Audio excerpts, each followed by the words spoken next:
now we're ready to make the meatballs.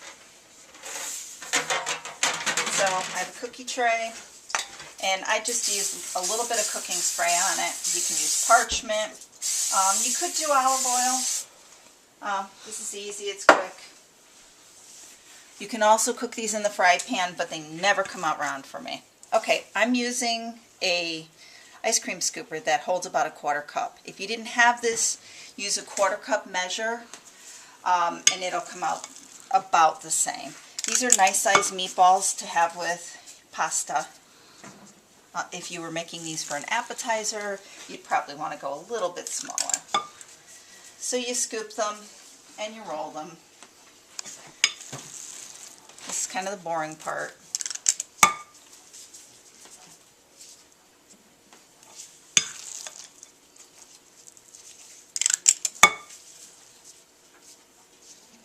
Oh, some things to think of too. If you come to my house and you have my sauce, you're probably going to wonder, wow, my sauce doesn't taste quite the same. Generally, I don't use water. When I make my sauce, I use chicken stock. It's readily available, and why add water when you can add something that has more flavor? So that will amp it up too. You can add some wine. Make sure to really cook that out though, because otherwise it's going to leave a little too winey flavor in the sauce, and you might not want to do that. You could also substitute the chicken stock in making the meatballs. If you want to do the milk, you could do that as well. This is really just a basic recipe, and you can kind of take it wherever you want to go, and what you have in the refrigerator. Lots of days I will make this sauce, and if I have like pot roast sitting in the fridge, I'll take the leftover pot roast and I'll throw that and have that as the meat rather than meatballs. Sausage from the grocery store.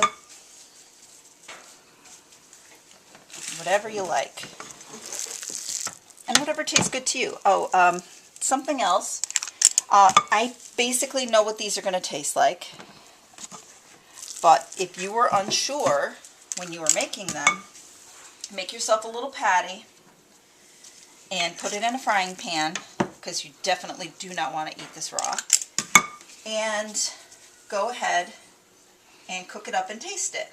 And then you can tell if you need to add a little more salt, or, oh geez, it doesn't taste garlicky enough for me. You can change it out a little bit that way. And it's always easier to add than it is to subtract. So that's always something to keep in mind.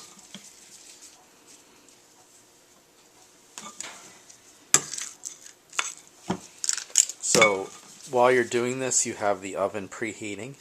Yes, I do. The oven is preheating at around 375 degrees. It's kind of the go-to temperature for most non-baking things. If you were baking a cake or cookies, you need to be much more careful of the temperature of the oven. But around 350, 375 will basically do the job for you. Just about any regular food. There's the last one.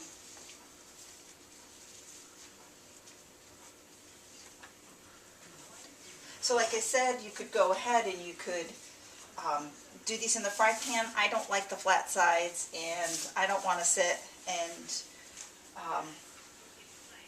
make a big mess on the stovetop when I can do it in the oven. So I'm going to take a little bit of olive oil so I can simulate it frying.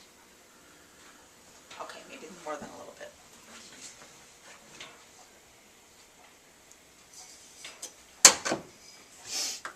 And they're ready to go in. These are going to take roughly 25 to 35 minutes depending on the temp of the oven.